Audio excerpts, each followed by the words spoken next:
Hey guys, I am Dr. Heather Moore. Tonight we're going to go over foam rolling. We're going to answer all your questions about foam rolling.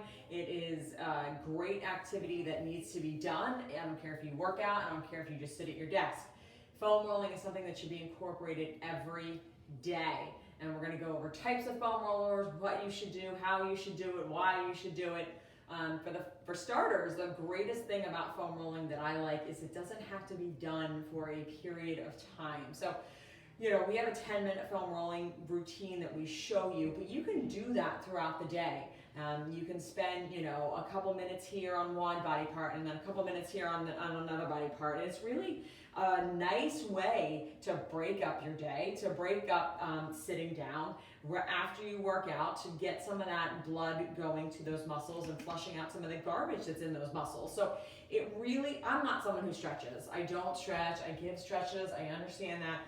But honestly, I cannot tell you the last time I did a stretch outside of maybe a hip opener. I really don't take the time to do it. I find it boring. In order to get an effective stretch, you really have to hold it for a period of time. Usually the recommendation is about 6 times 30-second holds for each muscle group. So you wind up just not doing it effectively, or you wind up missing some of it. So I get a lot of people who just say, I don't like to stretch, and I am one of those people. So this is why foam rolling is so popular and why I recommend it.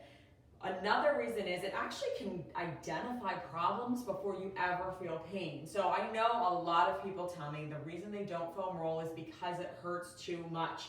I understand that. However, if you are someone who has bought a foam roller and now it's sitting next to the treadmill gathering clothes, you need to break it out, because the bad part is that if you feel pain when you're foam rolling, that's an indication that there's a muscle imbalance going on. There's something there that needs to be corrected. And if you don't correct it, you are going to suffer the consequences later. It will turn up as pain in a joint, either in your back, in your hip, or your knee, wherever you're feeling that pain. So it's something that's going to show you that there's a problem before you ever know there's a problem. So that's what I really like about it. Now, let's talk about foam rolling, different types of foam rollers, myths about foam rolling. So different types of foam rollers. So next to me I have a rumble roller. This has spikes. So I get everybody from people who have the flat foam rollers to PVC pipes to ridges.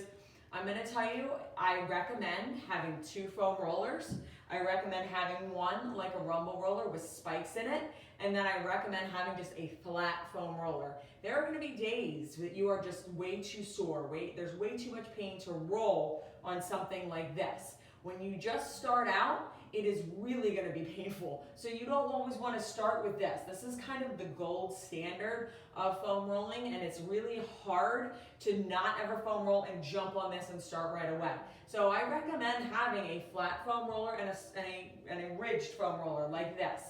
The ridged foam rollers are okay. This has its raised spikes, which actually will get into the muscle and help break up some of that tissue. So it's important that you have that type of aggressiveness. Again, the ridges are good, but they're not the spikes, which are really, really good. PVC pipe, really good, but again, it doesn't have that raised surface that you need to really break up some of that muscle tissue, that you really need to correct some of those muscle imbalances. So while there are a number of foam rollers on the market, you want to make sure you have one that really has some sort of spike in it, really has some sort of raised edges, so that way you can get in and really help break up that muscle, get into any knots, things like that. The stick. If any of you are runners and you've been to a running store, you know there is a stick and it's flat, and it has been mistaken for foam rolling for far too long. And people will do the stick right here and all over their body, thinking that's foam rolling. That's not foam rolling. The stick is not foam rolling. It is not going to do any sort of good in terms of breaking up tissue that needs to be broken up. So if you think that you are using the stick to foam roll, you are not. The stick has other benefits, but it is not used for foam rolling. So don't substitute that with a foam roll, or don't take that to a race thinking you're rolling out, because you're not. That's something totally different. And you need to make sure that you have the proper equipment in order to foam roll, and the stick is not it. I'm going to talk more about this little guy later once we get into the foam roll. We are going to go through a foam rolling program so you know what you need to do, how you need to do it, things to look for, when to be concerned. and and things like that. So foam rolling myths. There's a lot of misinformation out there. There's a lot of different opinions when you Google it. So what is the truth and what's the reality about foam rolling? Well, there really isn't a lot of contraindications to foam roll, meaning, there's really not a lot of times you shouldn't do it. If it's extremely painful, like I said, you want to switch from this to like a flatter foam roller. If you have an open wound that's bleeding, I wouldn't foam roll over it. If you have a broken bone, I wouldn't foam roll over it. But I've heard things like, oh, you don't want to foam roll over joints, you don't want to foam roll this, you don't want to foam roll that. The only thing I would say you absolutely don't foam roll is your neck. The foam roller should never leave this plane, only because your neck doesn't have a whole lot of support. So the foam rolling, any type of foam rolling you do should stop there. Otherwise, pretty much everything is fair game, and you should be doing it up every day for about 10 minutes. And again, that 10 minutes can be 10 1-minute clips. It can be 20, 30-second clips. And you don't even have to really time it. That's just kind of a generalization. When you do foam rolling, you want to make sure that you hit all body parts. So you're foam rolling your back, you're foam rolling your legs, you're foam rolling into your shoulder blades. Even if you're sedentary and you do, computer work for a living, but you don't really work out, foam rolling is something that should be a part of your life. It's going to help open up your joints. It's going to help loosen up your muscles. So really important that you understand that it's fairly safe. Again, you don't want to roll over your joints. Myth out there is not correct. It's safe to roll over your joints. You just don't want it up on your neck, only because your neck doesn't have a ton of support. So what else do we need to talk about before we get into our foam rolling? Okay, so what is the pain when you roll? What are you feeling? Why are you feeling pain? So the pain that you roll when you roll is called trigger points, which are just muscle knots. And these muscle knots come on from compensation. This is the problem with a lot of injuries that we see. They don't show up on X-ray or MRI. So we see a lot of knee pain, shoulder pain, ankle pain, where there's been no accident. You didn't fall down the steps, you didn't trip, you have no idea where this pain came from. This is the pain that we see a lot of. And it's, usually in people who are active, but some can be sedentary. But this just pain that comes on and you have no real explanation for it. Most of us ignore it a lot because, well, you didn't fall. Is it really an injury? Do we need to get help for it? I know I'm over 40. I think every day I wake up with a new ache or pain, and some of those just go away right away. But my rule is 2 weeks. If you have felt the same pain for 2 weeks, you are not going to have it go away on its own, or it's intensifying. So, if you can remember the last time you woke up and you went down the steps and your knee hurt, that's an issue, okay? If you wake up and you go down the steps one time and your knee hurts and you never feel it again, great, that was just a one-off. But when you start to do activities or you start to do things and you're like, oh man, I remember my back's gonna hurt, or I need to run my back under the hot water before I can move because it's really painful. Those types of things that that type of pain that you remember the last time you had it, that's pain you really need to pay attention for. That's pain that's not going away on its own. That's the pain that gets compensated for. So you're compensating for the pain that you don't even know what's coming for. And how do you compensate? That's what your body figures out on its own. That's why you develop knots. It'll make you take maybe shorter stride lengths, things that you don't even realize you're doing. And that's the hard part, because correcting that compensation is even harder because you're doing things that you don't even know you're doing. But it is very clever ways that your body uses to keep the pain at bay. So maybe it is that you take a little less pressure on that knee, or maybe you don't sit as long, or maybe, are you somebody that moves around in your seat a lot at work? That's a compensation strategy. That's your back saying, I hurt. So be aware of all of these different strategies that you have that are compensation strategies. The compensation strategy ends up in knots. All right, so it is these knots that you feel when you're rolling over them. And when people say, I quit foam rolling, it hurt too much, understandable. That's when you should come in. We do offer free consultations. All you have to do is call our office at 215-997-9898, and we'd be happy to give you one. But if you're concerned that this may be a little bit something you need to deal with, but don't put the foam roller away and just say, I'm done. Foam rolling's not for me. It's just too painful.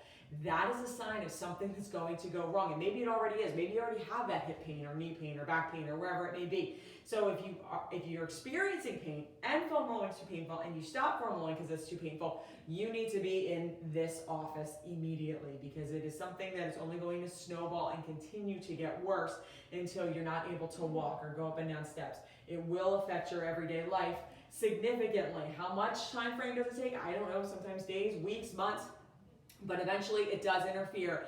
And that's the time that I hear all of a sudden somebody just, is flat on their back or can't move anymore, or starts a race and can't finish it because the knee pain has just become too much. So don't ignore it. It is a compensation. It is something that you need to have worked out. It's not something to be ignored. Now, going into where I kind of got the idea to do this from is, of course, Facebook, where people seem to ask every question under the sun, and I see 57 answers. And the problem is that most of those answers, as a medical professional, I don't know if they're right or wrong.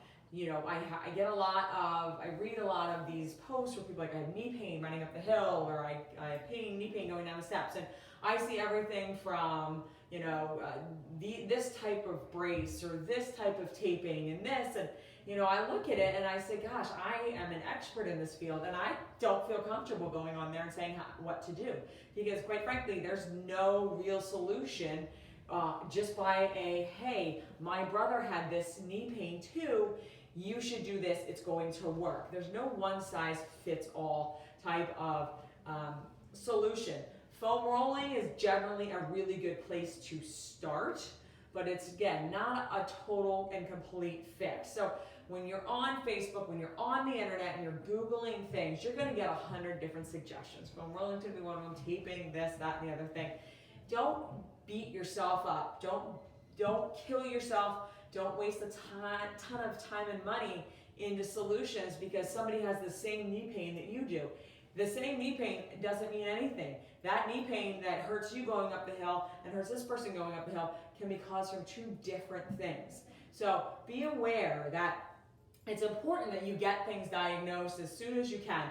The quicker you get them diagnosed, the quicker you get them treated, the faster you're back out there. Most people say, oh, I avoid physical therapy, I avoid all that, I don't want surgery, I don't want to go in there for 6 months. Most of our patients come back feeling pain within that 2 weeks because they know it's only going to take a handful of visits and you're back out there. But the longer you let things linger, the more compensation you will develop, then the more joints that are involved, the harder time we have to fix it, the more time we need, the more money you spend. It's this just snowball effect. So don't always put something out there on the internet. Don't always Google it. It's not always right. And just be aware, this is a really good starting spot for any type of musculoskeletal pain to figure out exactly what's going on. But again, we do offer those free consultations. All you have to do is call our office at 215-997-9898, and we would be certainly happy to get you in and take care of you. So let me see, let me make sure I have all of things addressed. Oh, foam rolling before or after exercise. Very popular question. Honestly, it doesn't matter. Usually I recommend it more after the muscles have been warmed up, but if you are deciding whether you can foam roll, don't try and jam it in at the end if you have a couple extra minutes in the beginning. That's, again, the nice thing about foam rolling. Stretching is way more effective when you have time to do the exercise and then stretch the muscle because it's warm. Foam rolling, while it's more effective afterwards, you can do it before, you can do it after, you can do it in the middle of the day, you can do it at night. It doesn't matter. There is no ideal specific time. Preferred time, sure, after you work out. But again, if you're sitting at your desk all day, hop up and do a minute of this. Hop up and do 2 minutes of this. I usually I recommend having like 2 of these. One at your work, one in the kitchen, where you find that you are having a minute here or there. It doesn't take a lot. I'm going to run through everything really quickly on what you should be doing. And once you get really good at it, you can reduce that 10 minutes by a lot because basically it's just maintenance from there. So not a really involved process at all, but you're going to keep your muscles nice and pliable and healthy. All right, let me make sure I addressed everything I wanted to do.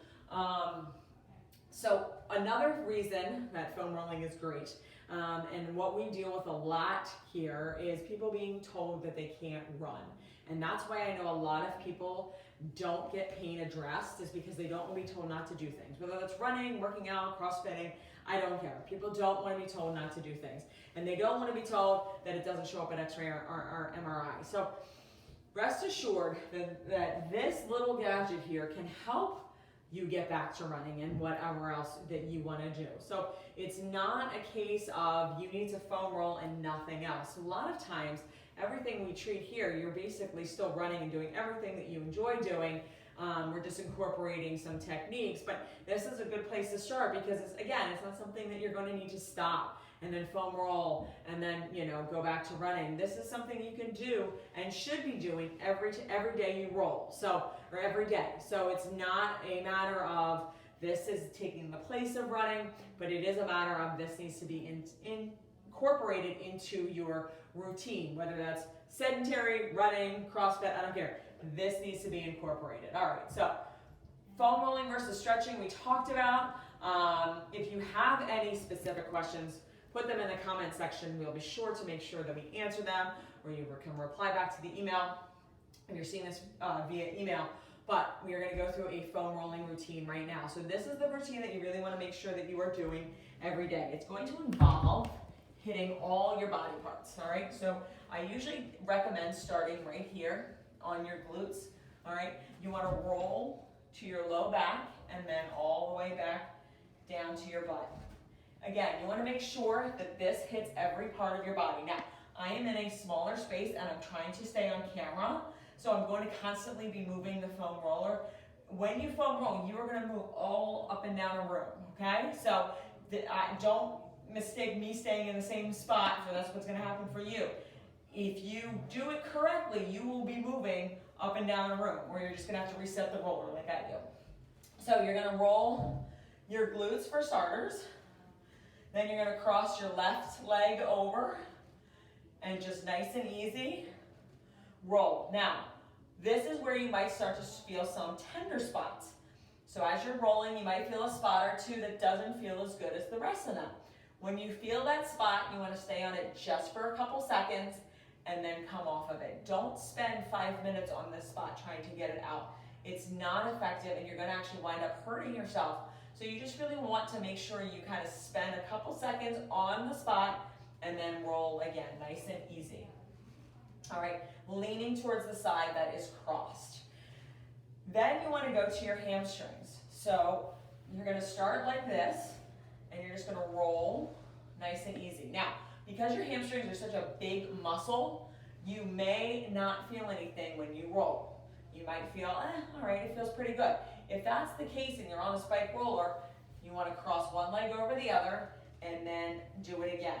Now, if you're not on a spike roller, the hamstrings are really hard to foam roll because you don't have these ridges digging into the muscle. So if you don't own a spike foam roller, this is one of the places you really want to do. Now, you want to make sure you get behind the knee because that's where the hamstrings come down and attach, and then you're going to go all the way up to your glutes, okay? Again, rolling nice and slow, and you want to make sure if you feel a tender spot that you stop and you try and get it out. Now, stop and stop for 5 seconds and roll it, and then you're not going to get it out. Just do that for 5 seconds.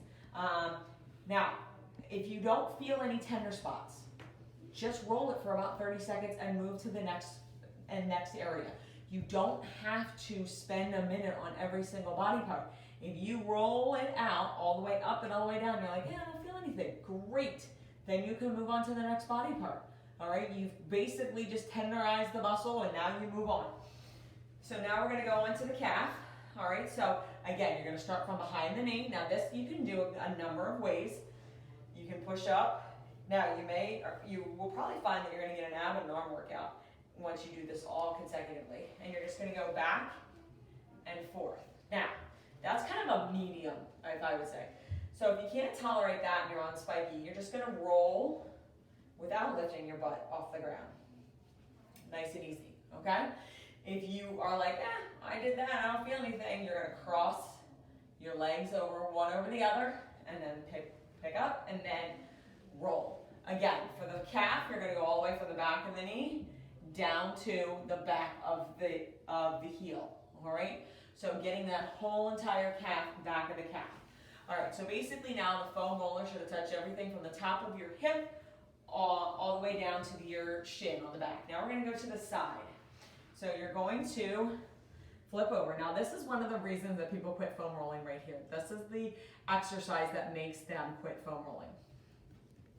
What you're gonna do is you're gonna roll, cross one leg over. So you're gonna target your IT band.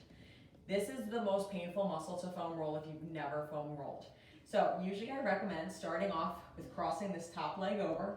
You're gonna push up on your hands and on this foot. So there's not a lot of pressure going onto your IT band. And then you're just gonna walk, nice and easy, stopping in any sort of tender spot for 5 seconds. Now a lot of people like to sit back and do it, and that's wrong because you're not hitting your IT band. Okay, so push up as much as you need to on your hands and on your foot to make that comfortable. Now, your IT band goes from your hip all the way down to your knee. So more tender tends to be here and up near your hip, but you want to make sure that you roll the entire thing. Now, if you're rolling and you have no problem doing that, it doesn't hurt, then you want to stack your legs, okay? And then roll. All right, that is generally where people quit foam rolling, is that IT band. However, IT band is probably one of the biggest culprits in back pain, knee pain, and hip pain. So as much as it might hurt, it is telling you that there is something, if it's not already broken, it's gonna break really, really soon. So important to foam roll that IT band. Again, all the way from the side of the knee all the way up to the hip. And then you're gonna go down to the bottom part of your leg, all right? And you're just gonna roll from your knee down to your ankle. Stopping if there's any tender spots, otherwise moving on, okay? And same thing on the other side. So again, this should have covered the entire side of your leg. If you haven't touched the entire side of your leg, go back and foam roll again. This will probably take you longer in the beginning to foam roll because you're gonna be stopping every couple seconds just to get out some of those trigger points. Don't try and get out all the knots at once. So if you're rolling down that IT band, you're like, oh my gosh, it hurts, it hurts. Just pick a couple of them. Stay on them for 5 or 6 seconds and then move on down the leg. Now we're gonna go to the front. So we're gonna roll out the quads, which are the muscles in the front of the leg. So you're gonna move and you're gonna go and just roll nice and easy. You're gonna come up onto your hip flexors, all right, which are the bones that jut out here, right below there are your hip flexors. And you just wanna roll nice and easy. Again, if you're somebody who might be pregnant, you might wanna avoid the hip flexors, but otherwise just roll. And then you can come up onto your shins and you can roll out your shins. Now, if it's too painful, you can take your one leg off and just roll your shin like this until you're able to handle your body weight on the foam roller. But it's important that you understand that you need to roll out your shin from here to here, and you need to roll out your quad from here all the way down. So that should cover the entire front of your leg. So now we've done the back, we've done the side, we've done the front, now we're gonna do the inside. So this one's a little bit more awkward, but you wanna lay on your stomach, and you wanna take that foam roller, and you just want to roll it over that inside of your knee.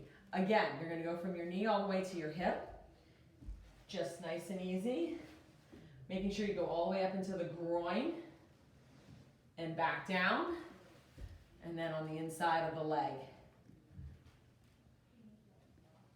Also like that. All right, so now we've touched on the entire leg. Front, back, and side. Now we're gonna go on to the low and upper back and low back. So you're gonna start here. You wanna have your hands for support, so your low back's not unsupported.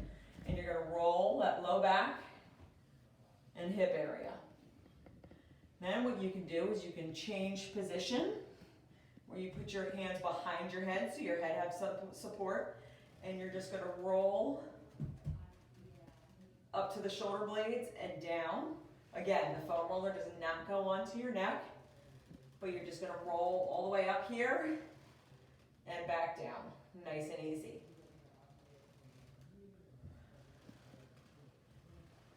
Now the foam roller has touched your entire back. This little guy. All right, so once you've foam rolled everything, this may be enough for a couple months, a year. You may not need anything, but as you get better, you're actually going to start to crave this. Like, you're going to miss the days that you don't roll. Your body's going to feel stiffer. It's not going to feel as lubricated. So once you kind of, you'll never graduate completely from this, but there's going to be times like in your hamstring, in your glutes. If anybody has piriformis syndrome, this is a fantastic tool to have. So anytime you need a little bit deeper tissue work, like you feel enough but you just can't get to it on that, I recommend having this. This is a beastie ball. It is a little bit harder than a tennis ball. Actually, it's a lot harder than a tennis ball, but it also has these spikes. I know people use golf balls. They're okay. They have ridges. I recommend this highly. Again, it's the spike aspect of it that gets into the tissues and breaks it up. So all you do is you just sit on, you pick that targeted area that you want to work a little bit more, and then you just sit on this. Now, this is very aggressive, so I don't recommend doing this for more than maybe a minute or two on each spot. And usually though, once you have graduated to this, you're more familiar with foam rolling, so you're able to do something a little bit more aggressive. Now, I will tell you that you are most likely going to bruise from foam rolling. If you use this right off the bat, you will most likely bruise. You can bruise from a flatter roller, but this one definitely, and using this can cause bruising. That's completely normal. As your tissue gets used to it, you're gonna find that it's going to bruise less and less. So don't be alarmed if you get on the foam roller and you have bruises up and down your leg. That's not a reason to stop. It's just what happens when you start to really use and break up that tissue. So that way it's becoming less tight. All right, so that is the foam rolling presentation. I hope you enjoyed it. Like I said, we offer free consultations. If you are rolling and things hurt, or you're exercising and running and things hurt, you need to get it checked out. We offer free consultations. All you have to do is call our office at 215-997-9898, and we will get you in and make sure that you are able to do this correctly and you're able to do all the other things in your life that you enjoy without needing to stop. Thanks for listening.